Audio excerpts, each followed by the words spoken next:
The key to connecting with others starts by connecting with ourselves. Now, when you do that, you don't need gimmicks, strategies, or props to connect with others.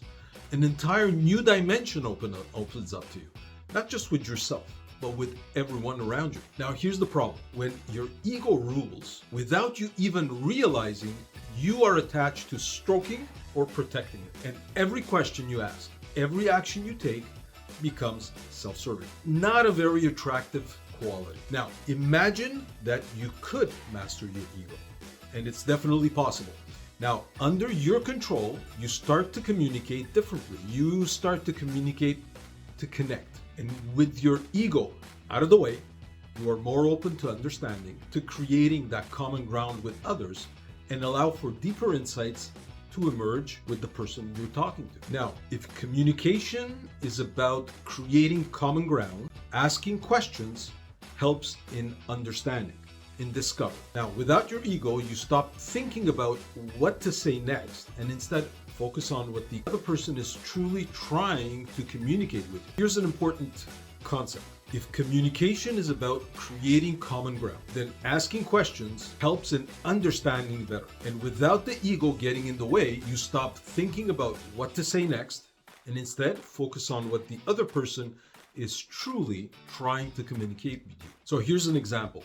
I recently reconnected with Florence, which had been dragging her feet for over a month on taking action. And she wasn't explaining, I wasn't managing to connect with her, but I finally did. Now, had I been at the mercy of my ego, I would probably have asked her, are you committed to taking action, whatever it was? But instead of doing that, I asked, now, last we spoke, you wanted to take action, but were concerned about ABC. How has your situation evolved? Now, the first question would have given me some information, granted, but very little in connection.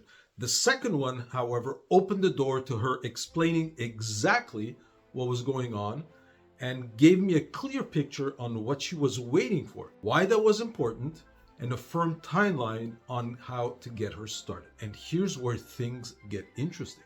After asking my question, I let her speak. It was a good 10 minutes where she gave me a lot of tidbits, hints, and elements I needed to close her on taking action. Now, silence is a powerful tool. It isn't just about listening. It's about reading between the lines, tuning in to subtle buying signals. It's not about impatiently waiting for your turn to speak or butting in or interrupting. You're paying close attention to what will allow you to add real value to the conversation. Read between the lines, finding that common space where your understanding and their thoughts truly merge. Now, to do this effectively, mastering your inner game is critical. When you connect with your true self, you're able to connect with others on a genuine, on a whole new level. And that leads to explosive outer gain, whether you're growing your business or trying to have better relationships with others. It doesn't matter. It applies in any situation. So here's what happens when your ego is controlled. By asking the right questions and listening intently, I uncover things I would never have learned if I was just trying to stroke my ego, prove my point, defend my position, whatever it is, or be right. Now, what I'm sharing with you isn't just a small tweak.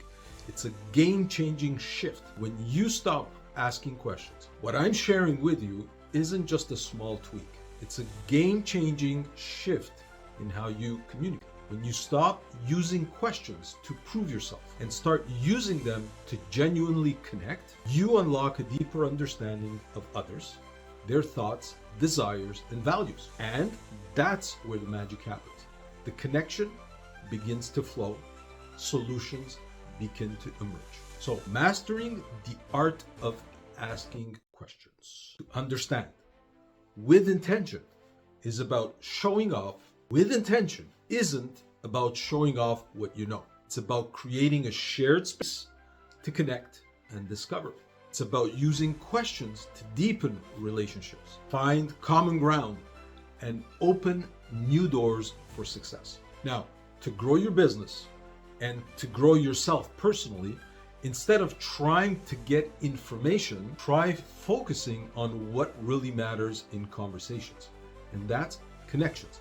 When done right, you'll be offered all the information you need to build relationship, close deals, and shift your results in extraordinary ways.